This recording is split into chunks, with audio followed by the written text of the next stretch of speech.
Court again sometime soon. At least a dozen states have considered proposals that would require the posting of the Decalogue in public school classrooms, with Texas, Louisiana, and Arkansas mandating their display in 2024 and 2025. Legal challenges have led to all three laws being at least partially blocked while the cases play out. Last month, families in Texas filed a class action lawsuit seeking to take down displays across the state. Michael Harrington reporting. Europe and North America are not the only regions that are seeing a decline in religious faith. A new analysis of data by Matthew Blanton at the University of Texas finds the number of Latin Americans reporting no religious affiliation surged from 7% in 2004 to more than 18% in 2023. The share of people who say they are religiously unaffiliated grew in 15 of the 17 countries. This is SRN News.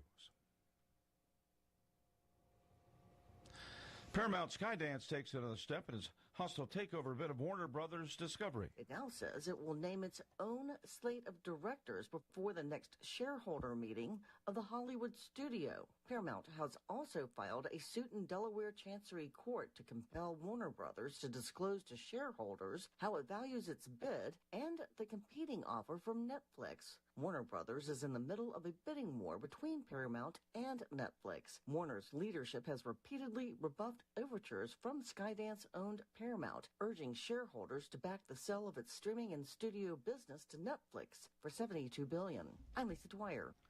Olympic officials have brought on ice master Mark Messer to prepare the speed skate rink for the 2026 Milan Cortina Winter Games. This is the first time Olympic speed skaters will compete on a temporary indoor rink. More details at srnnews.com.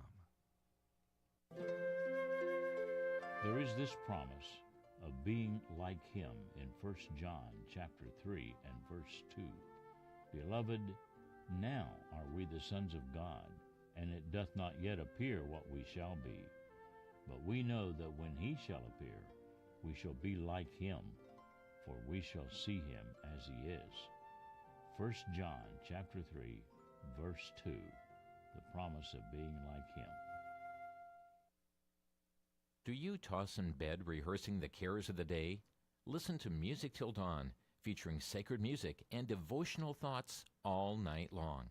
That's right here on VCY America.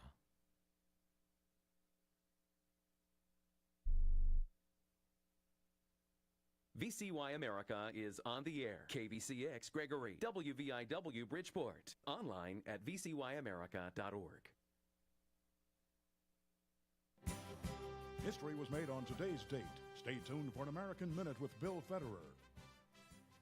The only thing necessary for evil to triumph is for good men to do nothing. This famous quote was from British statesman Edmund Burke, who was born this day, January 12, 1729. Considered the most influential orator in the House of Commons, Burke stands out in history for as a member of Parliament he defended the right of the American colonies to be free and strongly opposed the slave trade. Edmund Burke stated, "What is liberty without virtue? It is madness without restraint. Men are qualified for liberty in exact proportion to their disposition to put moral chains upon their own appetites." This has been an American Minute with Bill Federer. For a free transcript, call American Minute at 1-888-USA-WORD.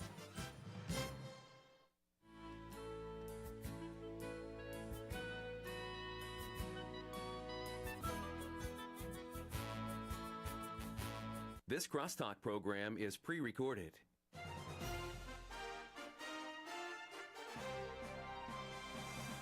VCY America presents Crosstalk, a nationwide call-in program discussing issues that have an effect on our families, our communities, our churches, our nation, and our world.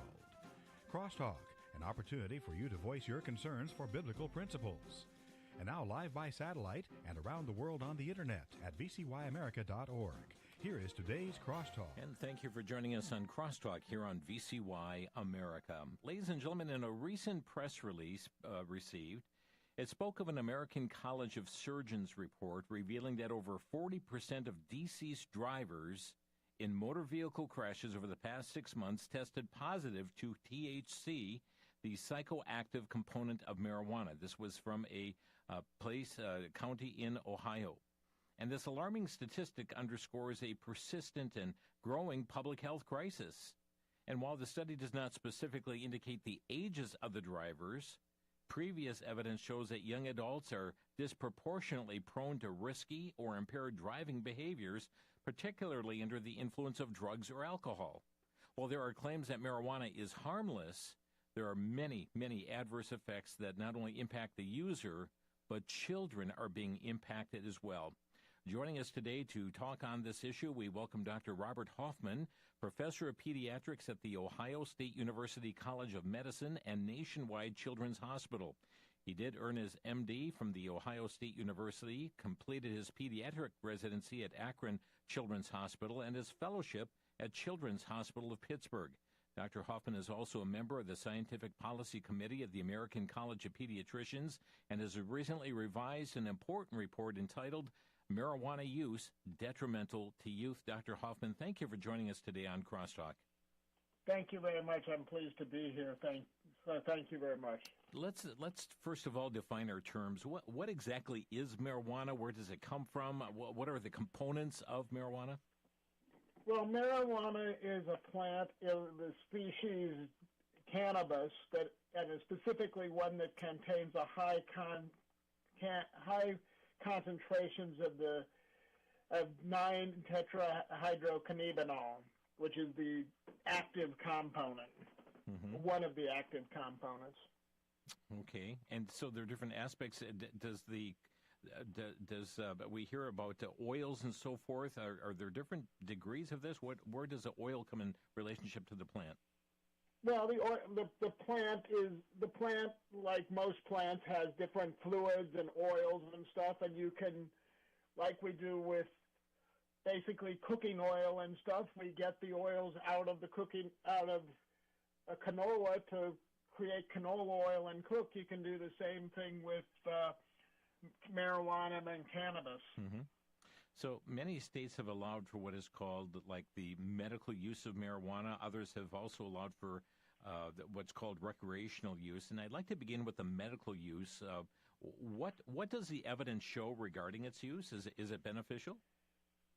I think that's really, in a sense, hard to claim. Nothing supports it being beneficial, really, in that the claims that have been done regarding marijuana use have not been, studies that have been done are not anywhere close to the standards that we usually use by the FDA to prove that a drug is medically helpful, which require carefully controlled studies, usually with at least partially blinded results on the basis of the physician and the patient, so that we can truly, and we have measurable outcomes that are objective and with scientific analysis. The studies regarding marijuana and its supposed medical benefits are all, the review studies have all shown that they're all very poor, come nowhere close to the standards that the FDA has set.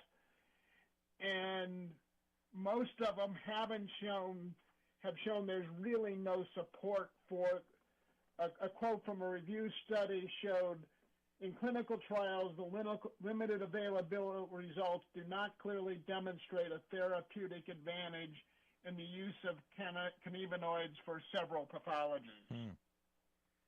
So how then did it get approved? I mean, how is it that it's being used for what is called medical purposes?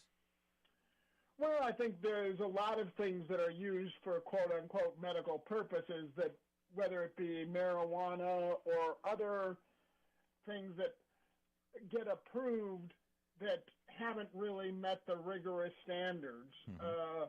We create, we do a lot of things by anecdote. Somebody says, hey, this made me feel better. Hey, this solved that. But not really have the data behind it. We all like the feel-good stories of, hey, I smoke marijuana and my pain from my chemotherapy or my seizures decreased, but that may not be really what happens. It may not be, just because one followed the other doesn't mean that the second was the cause of the first. So you're saying that really the medical use of marijuana then has not gone through a proper vetting process? Not anywhere close to it. I think there have been attempts by the National Institute of Health and some other organizations to begin to do this, and maybe there will be found in the future. I'm not sure whether it necessarily will be marijuana. A lot of our medications start with plant-based options, but we narrow down not just to the general plant, but to the specific chemical in that plant that has benefit. And it may be that eventually we'll get there, that for certain controls, certain substances in certain areas, that certain parts of marijuana are beneficial. But I think we need to narrow that down, find the specifics, and find out where the benefits really are. So you're saying we're not there yet? Not anywhere close. Yeah. And I saw from your report that there was a trial in Tourette syndrome showed improvement in tic symptoms after 1 week, but in contrast, multiple potential adverse respiratory, cardiovascular, immune, reproductive, psychiatric, and cognitive side effects were reported. I mean, that's, what kind of trade-off is that? Well, probably not one most of us would be willing to make. I will acknowledge that every medicine we have, as evidenced by the commercials you see on TV, always lists a list of side effects. There's nothing without risk-benefit ratio in this world. But certainly, for a minor decrease in tick frequency, the side effects probably aren't there, and maybe we can reduce, again, maybe if it is beneficial, this may be a hint that maybe there is something in marijuana that's beneficial for Tourette syndrome, but we ought to narrow down what specifically it is, and can we find the compound that's specifically responsible and use that and minimize and maybe minimize those that are responsible for the side effects. In other words, put that through a rigorous vetting process that it needs to go through. Correct. Yeah. Is marijuana addicting? It is. There's very good evidence that says that at least 30 to 40% of 30% of individuals who use marijuana on a heavy basis will become addicted, develop a cannabis use disorder, and that's much more likely to happen in teenagers and people who start marijuana use before age 18. And when one of these individuals who's addicted to marijuana stops, what can you tell us about the withdrawal symptoms? Well, there are significant withdrawal symptoms. Basically, what's generally reported are irritability, sleepiness, decreased appetite, anxiety, and the biggest thing about drug withdrawal symptoms is drug craving, wanting the drugs back. Marijuana, like all drugs, works with the central nervous system and they work to a large degree to stimulate our pleasure-sensing mechanisms in our brain. And if you get those stimulated recurrently through ways that aren't appropriate, you're going to crave that pleasure hit. Dr. Robert Hoffman is our guest here today on Crosstalk, and our topic today, marijuana use, detrimental to youth. We'll talk more about youth here a little bit later, but does not the medicinal use of marijuana often propel states to later legalize the recreational use of it? Well, that's the way many states have gone, and the country as a whole. California was the first to legalize it medically, and they did it long before. Eventually, they brought it about recreationally. Colorado did both at about the same time. My own state of Ohio had medical marijuana for a long time, and then through a referendum process, legalized it about 2 years ago. And so, I think it takes the the medical use seems to take away the stigmata of the use of it in general, and then we go down that approach, yes. Yeah, the camel's nose gets in the tent. Correct. Yeah. What message is sent to youth when marijuana is legalized by a state? Well, I think there's very clear. If it's legal, then it must not be all that bad, because they're saying it's not bad. And I think you see that if you look at perceptions of marijuana use and its reverse effects.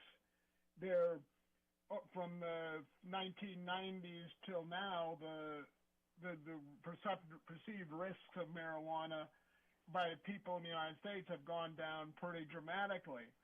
Though it's interesting, the interesting thing is in states that have legalized it, some are after legalization, some youth are actually seeing the fact that there's no risk to the number of youth are seeing no risk to marijuana is actually decreasing as they're potentially seeing more adverse effects from people using it. Yeah.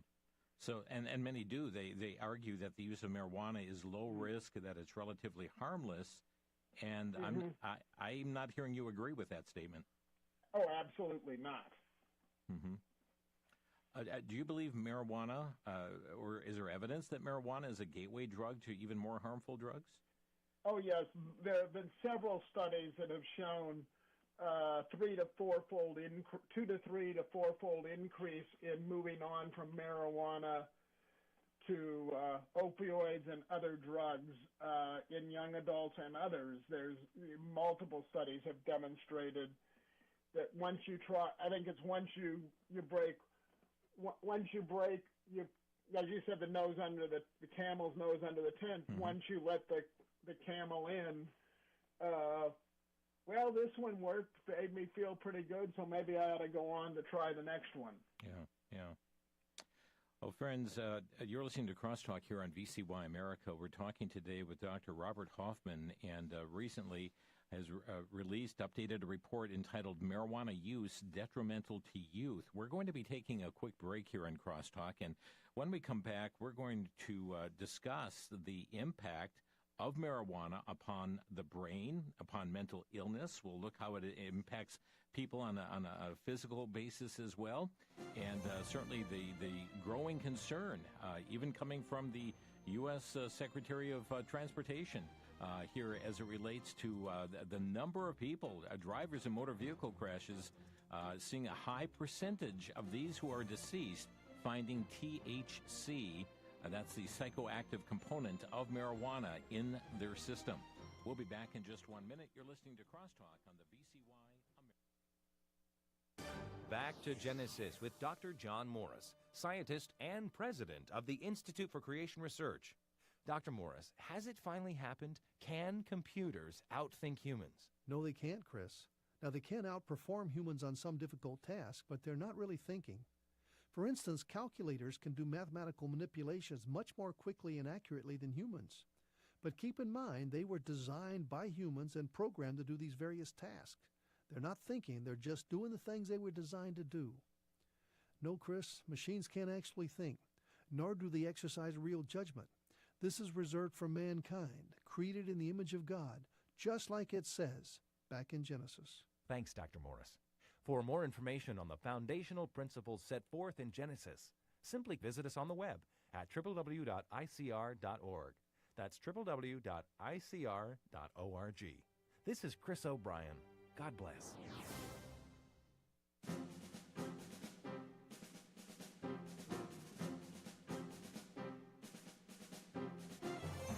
This is Crosstalk on VCY America. Marijuana use detrimental to youth. Our topic today, Dr. Robert Hoffman is with us today. He's professor of pediatrics at The Ohio State University College of Medicine and Nationwide Children's Hospital, and has just updated a report on this very matter, and certainly thought it worthy to come on and share this with our listeners today.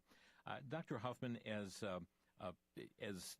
the studies have come out here in marijuana, and again, you're saying this has not been properly vetted even for a medical use, but how does marijuana impact the brain? That's been something that's been observable. How does marijuana impact the brain? Well, I think it's the biggest the THC and the cannabinoids and attack, or no, I shouldn't say attack, but interact with what are natural cannabinoid receptors in our brain. We have natural cannabinoids. They're designed. They do a variety of functions, signal things regarding memory and pleasure, and they also play a role in the development of neural connectivity and neuroplasticity. And it's particularly an important problem in youth because the full adult connections in the brain depends on its connectivity and the interactions between different parts of the brain in order for us to think properly and to use reason so that we understand that this risk, that this particular behavior, the pleasures of this particular behavior aren't worth the risks of the behavior and the dangers of it, and to be able to perform complex tasks. And THC, particularly in the teenagers, has been well shown on MRI what are called functional MRI studies, and magnetic resonance spectroscopy have demonstrated that the neural connectivity is impaired in adolescents who use THC and use marijuana. Mm-hmm. And this leads to the fact that they can't perform memory tasks as well, that they can't chronically reason as well as they should. And interestingly, these problems persist. Even if you if you've used marijuana before 18, these problems persist even long after 18, that you just don't do it. It just doesn't well. There was a New Zealand study that basically showed tested IQ at age 13 and at age 38 in a series of patients, and found that those subjects who had had chronic marijuana use before age 18 had a drop in their IQ from age 18 to 38, while others did not. Wow. So, I mean, that's a noticeable drop in IQ, and this would be teens and young adult users, and right. That is shocking. Is not the brain still developing in teens, even young adults? Oh, yes. It's the brain is still developing. It's probably developing in all of us, but it's till age 25, it's still developing to a large extent. And yet the users of marijuana, I mean, often start as a teenager or college-age youth. Right. Correct. So still developing at age 25. And just I want to point out as well, the impact. So somebody starts smoking marijuana and decides to stop, that the impact on their brain does not all of a sudden, refurbish itself when one stops. There's lingering effect. Absolutely correct. Yeah, that was true. The decline in IQ was true even if you stopped marijuana. Mm-hmm. It continued at that time, and it's several other studies have looked at this. Basically cognitive function through a variety of tests, verbal memory, how well you process various activities, make executive decisions. If you've had early use of marijuana, it's not as good as those people throughout, and obviously that has significant. Those types of functions are the things that are necessary to compete, to live in an adult world. We keep hearing in our present society about the rise in mental illnesses that are taking place. Is there any link between the use of marijuana and mental illness? Oh, most definitely. Most definitely there is, and particularly in young males. There have been, particularly regarding schizophrenia, work in Sweden, several different studies in Sweden and the Scandinavian countries have shown a 2 to 3%, a 6 times greater risk of developing schizophrenia in Army recruits in Sweden who had used marijuana versus those who hadn't. A Danish study found a significantly higher rate, particularly for males, of like almost four times higher rates of schizophrenia in those who have used marijuana at a younger age. They actually concluded that young males are particularly susceptible to the effects of cannabis on schizophrenia, and that 1/5 of the cases of schizophrenia among young males in Denmark may be prevented by averting cannabis use disorder. Wow, that's significant. What about depression? Depression is increased. It's not as much as schizophrenia, but it's about. Most of the studies have shown what we call hazard ratios of about 1.8 to 2, meaning it's about 1.8 to 2 times more likely in those who use marijuana than those who don't. One's as high as 2.5%. And what about suicide and thoughts of suicide? That's also increased. Generally the higher those who have used marijuana have higher rates of suicide and suicidal ideation. And how does that connect? Does it give people a feeling of hopelessness or despair, or what triggers there to make them more suicidal? That's a question I don't know that I can really answer. I think it's a matter of a variety of things, and it probably becoming dependent on the drug, and then that all leading to some of the other situations, depression, and then a downward spiral in terms of how it reflects how you perform in your daily life, less able to work, less able to get joy in other relationships, less able to feel success or accomplishment on your own tasks, just becoming a downward spiral. So, okay, we addressed many areas of mental health. What about physical health? What are some of the ways that impacts one's physical health? Well, again, there are several areas that it's been done. Specifically, it's been shown consistently that there are cardiovascular effects. There are higher rates of stroke and ischemic attacks and marijuana use have been reported.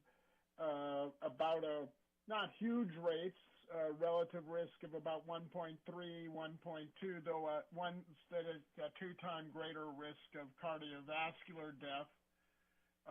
Ontario emergency room visits showing higher rates of morbidity and mortality in those who have cannabis use disorder.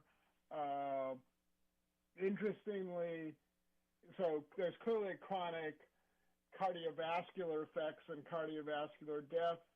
In terms of cancer, interestingly, again, males have actually been, the biggest cancer has not been lung cancer, but has been testicular cancer, and a particularly aggressive form of testicular cancer in males who are marijuana users. Wow. But there have been also other cancers as well.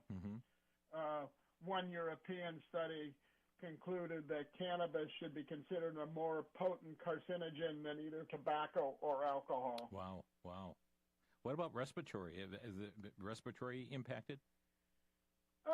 Somewhat. The smoke. Interestingly, it's surprising those have not, the respiratory effects have not been necessarily as bad as many of the other things have been. Okay. I'm not quite, we may not just have enough data on that, But the cardiovascular effect is more noticeable, even the impact upon cancers, testicular cancer, and other cancers. Correct. How does cannabis use impact pregnancy? Well, there is a significant problem because you get all the cardiovascular risk, plus there's been also consistently shown that children born of mothers who use marijuana have disordered sleep cycle, memory problems, hyperactivity, increased low birth weight, and prematurity. Their APGAR scores, which are the scores we use to assess generalized health at birth, are lower in mothers who use cannabis. and there's increased neonatal intensive care units, care use, and actually shorter breastfeeding, which is not bad.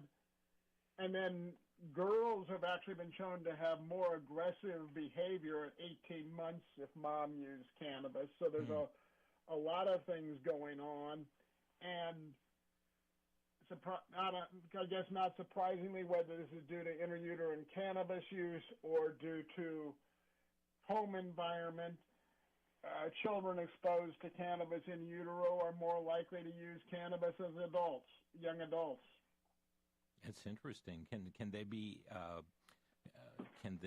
such where they are addicted to cannabis, even as a newborn or a child, that they have that propensity? I don't know that we can really say that. I don't think there's enough data to give that answer. Mm-hmm. And as I say, it could be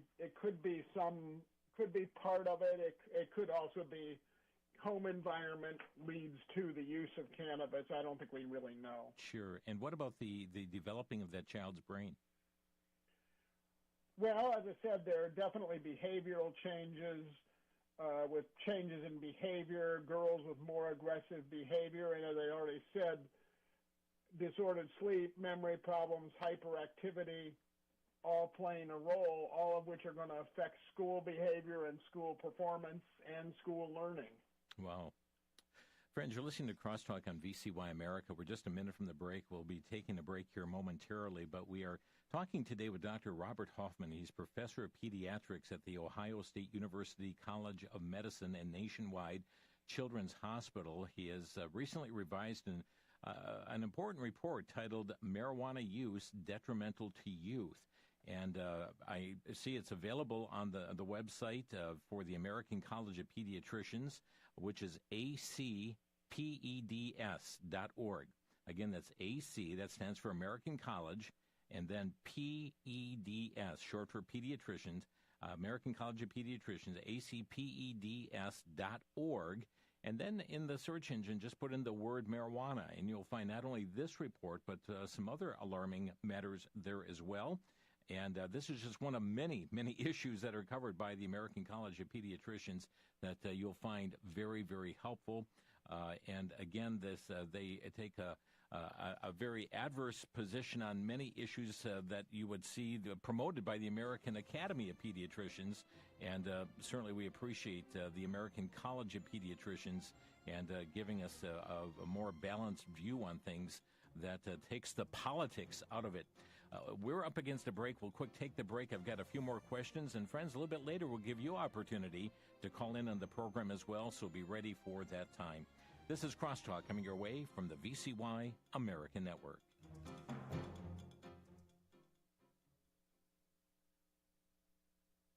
When it comes to eternity, most people assume they will go to heaven thinking their good deeds will outweigh their bad, and God will allow them entrance. At most funerals, people will console one another saying they are in a better place. But how do you know that? How do you know if you will be in a better place? In the book, Are You Going to a Better Place? Author Richard Schmidt presents how you can know for sure that your sins are forgiven and you are on your way to heaven. See, after you die, there will be no negotiation with God. The scriptures provide the one way today that God's justice can be satisfied, guaranteeing that you will be in an eternal dwelling place with Him. One copy of this book is available for a donation of $10, 3 copies for $25, or 5 copies for a donation of $35. Call VCY 1-800-729-9829.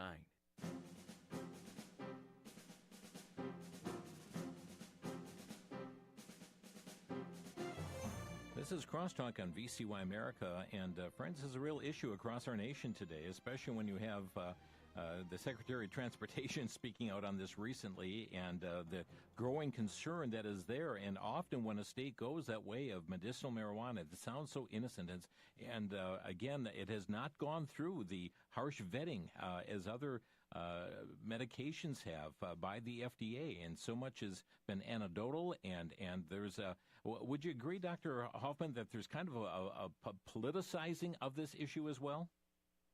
Yeah, I think it is an interesting political issue, and it's one that has sort of hit from both sides. That has been, the liberal left. Whatever feels good, do it. It's helpful. And then the libertarian right, that if it doesn't cause harm to other people, let people do whatever they want to do. Sort of actually co-merging together on those two, on the issue of marijuana, and you get both sides actually promoting its legalization and usage. Yeah. And yet we do see it does harm others. This is actually landing many young people into emergency departments, isn't it? Yeah, it is. I've seen it. I've seen kids.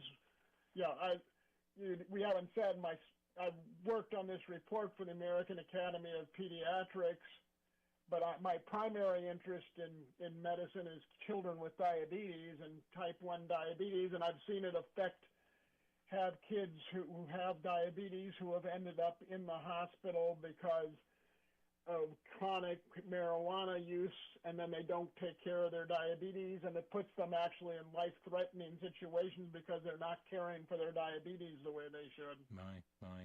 And just users, I've seen sometimes reports coming out of Colorado in the emergency department there, and it's not too flattering at all.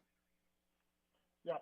I think the other thing we're seeing in Ohio and stuff, which we haven't touched on, is the use of hemp products, which we typically think of hemp as making rope, but much of hemp also has THC in it, and there are now a lot of quote-unquote hemp products that are sold for adults, that are sold as gummies and chewing and candies and stuff that little kids end up eating and getting a marked overdose of these things because it just looks like a candy. And then we've had children admitted across the country with THC overdoses and significant health problems because they've gotten into these quote-unquote hemp products, or even some of the candies, the gummies and stuff that are manufactured as part of the marijuana usage. Well, let me ask you a question about the medical community. I mean, your colleagues, doctors, pediatricians, do they have a handle on this issue? I think we know it's bad, and it's in terms of showing up in the emergency rooms and hospitalizations. I think we may have some of the same. I think we know that the medical approval of medical use of marijuana is not straightforward, that it's not a straightforward benefit, that it hasn't been benefited. But I think we probably also have some of the same political and divides that are here elsewhere. I think most of us would say it's probably not a great thing to do. You actually recommend that pediatricians give guidance to parents of preteens and to teens themselves regarding the risk of marijuana. Address that issue with us, if you would. Well, I think this is an area that is really critical because, as we've said, the current social media responses on marijuana are all generally favorable. They say it's a low-risk drug. We see it on the news all the time. It's a low-risk drug. It's been legalized, so it must not be particularly high risk. But there's actually data that says teens want people to talk to them about it, that they want them to discuss the pros and I say pros and cons because I think it say that in everything, but discuss the cons of what the use is. Explain these facts that it does impair acutely. It impairs cognitive function. It impairs ability to, as you've already alluded to, it impairs driving ability and safety. Clearly, we've learned in many ways to have some of these talks regarding alcohol and its danger. Not that we've, by any way, shape, or form, eliminated alcohol as a significant problem for our teenagers, but most of us have learned to talk about alcohol with our teenagers and to explain the risks and that it's not safe to use on a routine basis, and particularly with driving and everything else. That has gotten out there, but the same data regarding marijuana isn't there, isn't in the general media. Friends, I'd like to open our phone lines. You no doubt have questions for Dr. Hoffman here today. Our phone number to Crosstalk is 800-733-9829. That's 800-733-9829. And Dr. Hoffman, just to circle back to where we started with this interview today, I saw this article from Secretary of Transportation Sean Duffy, and he stated in early October 2025 that 41.9% of drivers involved in fatal accidents in a large Ohio county tested positive for marijuana use. He said the continued push in the U.S. to legalize the drug, he used the word, it's dangerous. And yet I saw an article, too, on Fox News reporting in middle of October that the Trump administration is strongly considering loosening the restrictions on marijuana. And I'm only guessing as a pediatrician, that must concern you. Well, it really is a problem. It's one of those, and I hate to say it, it's one of those almost catch-22 positions where you're somewhat stuck either way. The continued legalization of it makes it more vulnerable. Yet we've stopped really enforced, even in those places where it's illegal, and there's only really 4 states where it's still completely illegal at this point. Though federally, it's still a controlled substance. Mm-hmm. It's still not supposed to be used. So, in that sense, all the states where it's been legalized are doing it against the recommendations of the federal government and federal law. So you've got a dichotomy between the two of what's going on. Legally, I think it's a very tough question. I surely don't think it should be legalized, but I understand. What do you do when basically everybody's ignoring the law to begin with? Well, I guess there's a thing called enforcement, isn't there? Yeah. And friends, seriously, you think about impaired driving, and how many times have I seen the news reports on wrong-way drivers going that they're impaired, too much alcohol, too much of this. But when you have 41.9% of drivers involved in fatal vehicle accidents, and to see it testing positive for marijuana use, it really ought to cause us to ask questions here as a society and say, are we headed in the right direction? Is it a good thing that states are legalizing this and making this available? And we see that once a state does this, that the age decreases for its use and the trying of marijuana by young people and the whole impact upon the brain of a child that is still developing. And I'm talking teenagers. I'm talking 20 and 21 and 22-year-olds. So, Doctor, I mean, there is clear warning that this has not only the psychological aspect to it, but the physical aspect as well, and it ought to concern us. Yeah, almost definitely it ought to concern us, and we need to.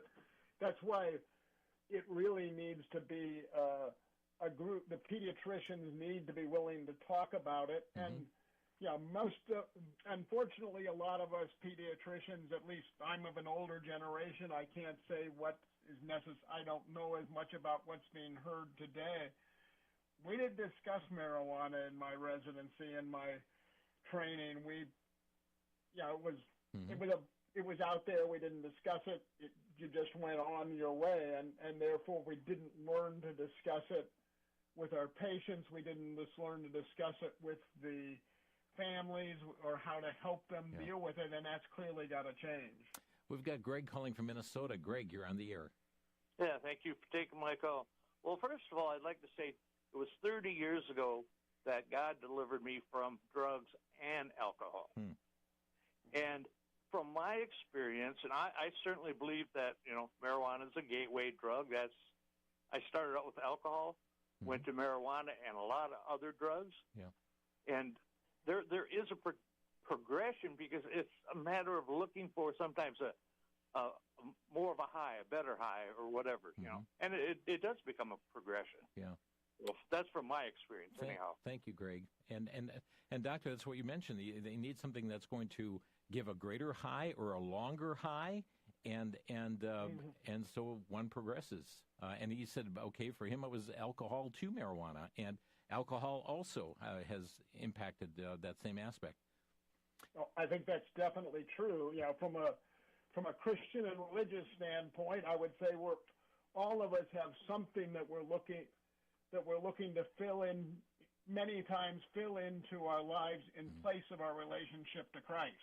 That we're supposed to have. We were created to have a relationship to Christ, and if we don't have that relationship, we're going to try to plug something else into it. Yeah, indeed. Let's go to Kim from Chandler, Arizona. Kim, you're on the air.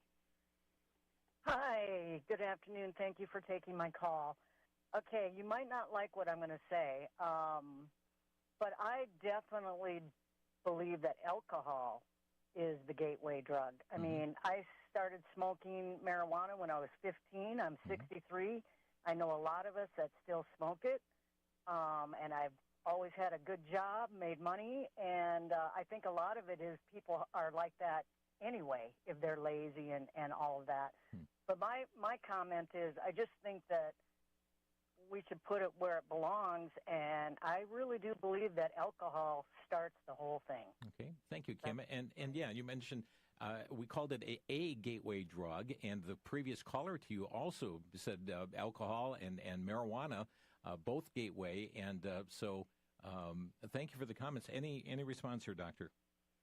Well, I guess I would say that, currently they're both there. But I would say, clearly there are people who we said not everybody who uses marijuana becomes addicted to it. Not everybody who uses marijuana develops cannabis use disorder. Not everybody who uses marijuana develops psychiatric or schizophrenia or depressive concerns. I think the physical concerns regarding cancer risks and stuff are still always there, and the risks on the cardiovascular system are always there. So not everybody does it. The fact that not everybody does it doesn't mean that the risks aren't there for a large number of people. Indeed. Well, we're up against a break. We'll take more of your calls in the final segment here as well. Dr. Robert Hoffman with us, back on Crosstalk in 1 minute. For the Worldview Report, I'm Brandon House. Our website's worldviewtube.com. And I challenge you for 2026 to study with me or on your own the book of Daniel. On Sunday night, I started my verse-by-verse study through the book of Daniel. We just finished up Revelation after a year and a half. Daniel is such a wonderful book. Not only is it the foundation for Revelation, but Daniel is confronting many things we confront today, such as living for God in a pagan culture. How about persecution? You've heard of course, the fiery furnace, the lion's den, but yet also how to be an example to the unbeliever, even pagan leaders.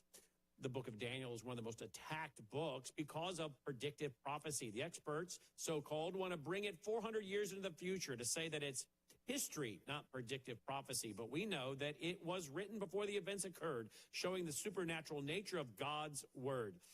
This year, study, will you, the book of Daniel. I'm Brandon House.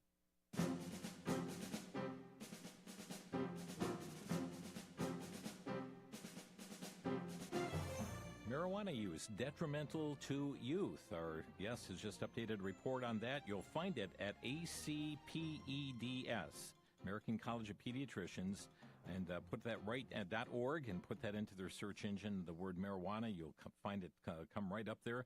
Dr. Robert Hoffman with us today. He's professor of pediatrics at the Ohio State University College of Medicine and Nationwide Children's Hospital. Our lines are packed. Let's go next to, holding the longest is Abby in Mesa, Arizona. Hi, Abby. You're on the air. Thank you. Hi. Can you hear me? Yes, go ahead. Okay. I have been, I'm 74 years old, and in my 20s, I had 10 years of all the drugs that were around California, the whole West Coast. Not the hard ones, but certainly marijuana and, all the psychedelic drugs. I did that in my 20s. Sure. And I became extremely against it because I wanted to be a singer, which I am. I've been teaching the performing arts for 50 years, but then I became a Christian 32 years ago, and that completely changed even my desire for it. But until I had the Holy Spirit in my life, I couldn't really let go of the desire for the high. But see, to me, my twin brother has been involved in it for 55 years. My daughter, I don't know how long, probably 20 years. And I'm very against it to the hilt, because marijuana to me is way more dangerous than anything because it's insidious. Nobody knows what it does to your personality. I have a master's degree in mental health, too. Nobody knows what it does to you. The fact that you think that you are a victim, you become paranoid. A lot of people think it's a gateway drug. That's not necessarily true. It could be the last drug you take, but it's still not it's not so, what do you say, benign, as people say. Sure, because it changes your whole perspective of everything you see in life. And my brother, for instance, my wonderful... I tell you what, I don't have time for more illustrations of it, but I'm going to have our guest comment on it because we got a lot of people lined up behind you here. Abby, go ahead, Doctor. Well, I agree with everything she said, and I think in light of, as we said in the break, in light of the last caller, just because one person doesn't have adverse effects on it, which doesn't mean that the adverse effects aren't there. And I think that's what we need to be aware of, that it is legalizing it and promoting it through social media and stuff is making it seem like it's not a harmful drug, and it clearly is. Abby, we appreciate your call. We wish we had more time, but others are lined up here, too. John is next in Milwaukee. You're on the air, John. Hello, thank you. Quick statement and then a question. The statement was I had a radio station in Illinois years ago. They did a man on the street interview after Illinois legalized marijuana. Oh, everybody was, this is wonderful. This is all good. One person finally had some common sense and said, why would you put a carcinogen in your body? And then my question to the doctor is, how are the students who are 19 and 20 and 21 years old and know everything, how are they finding your study? Thank you for the program. Thank you. I'll listen for your answer. Okay, thank you. Well, I think the answer to that is we're all willing to place our risk-benefit. The first part is place our risk-benefit ratios in different places. We see that with simply tobacco, and the tobacco is still out there and used heavily, and people seem to get some benefit out of it that they're willing to take the risk out. I'm not sure that's the appropriate. Right. And in terms of how young people are reacting to this particular report, I can't actually answer it because hasn't been out long enough. I think we're trying to get the main goal of the American College of Pediatricians is to raise awareness both for the youth and in particular for pediatricians so they start talking to their patients about it. Indeed. Kevin in Richland Center, Wisconsin, you're on the air. Well, thanks for the program, Jim. How much is THC playing a role in this violence in Chicago that Trump seems to have to have to get under control? In Illinois, there were some concerned people in Illinois you had on your station years ago before Illinois legalized it. Yeah. Well, the whole aspect of the university age system is really in quite an upheaval here, Dr. Hoffman. Yeah, that's a question I have no way of answering. Right. I think as I said, the earlier, I think a lot of these. I think you will find that a lot of the young adult males with schizophrenia who are completing a lot of violent acts.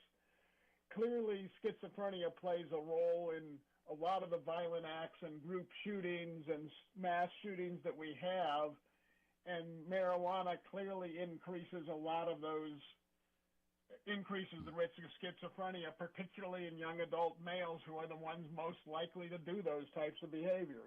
Thank you, Kevin. We'll squeeze one last call in. Lily in Tucson, Arizona, you're on the air. Yes, thank you. I am truly concerned, as you are, how it is affecting the youth.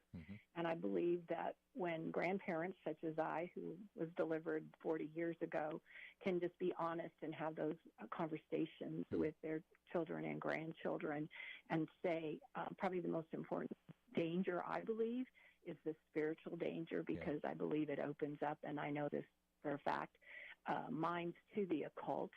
And we've always called drugs, the word pharmakeia is from witchcraft, so there's a connection. But I will tell you, the only thing that saved me was reading the Bible, and the Word of God certainly does renew our minds. And so the spiritual connection, aside from what I believe you guys are talking about, all of the other issues, is so critical to let people know, and especially now marijuana is so much stronger. Thank you, Lily. Thank you for raising that issue, and you've got a great point there, Doctor. Agreed. Couldn't have said it better. You know, when it comes down to everything, most of our issues are spiritual issues and a rebellion against God. Indeed. Well, Dr. Hoffman is with us today, Professor of Pediatrics, Ohio State University College of Medicine and Nationwide Children's Hospital, has just updated this and revised this report, Marijuana Use Detrimental to Youth. And, friends, you can go to the website acpeds.org. That's the American College of Pediatricians, and put marijuana in the search engine. You'll find it there. Dr. Hoffman, thank you so much for being with us. No, my pleasure. I hope that we can dispel some of the myths that are out there. Indeed. And, friends, again, check out the report. And as Dr. Hoffman said, we need to have these conversations, parents and children and grandparents and pediatricians and those in the medical community. And certainly to point this out, again, it's very tragic. Over 40% of deceased drivers in vehicle crashes over the past 6 years in this Ohio County tested positive for THC. God bless you, friends. You've been listening to Crosstalk via satellite and the internet from VCY America. Views expressed may or may not be those of this station. For a CD of today's program, send a donation of $6 or more to VCY Tape Ministry, 3434 West Kilbourne Avenue, Milwaukee, Wisconsin, 53208. Or download by RSS or podcast from crosstalkamerica.com. And join us again for Crosstalk.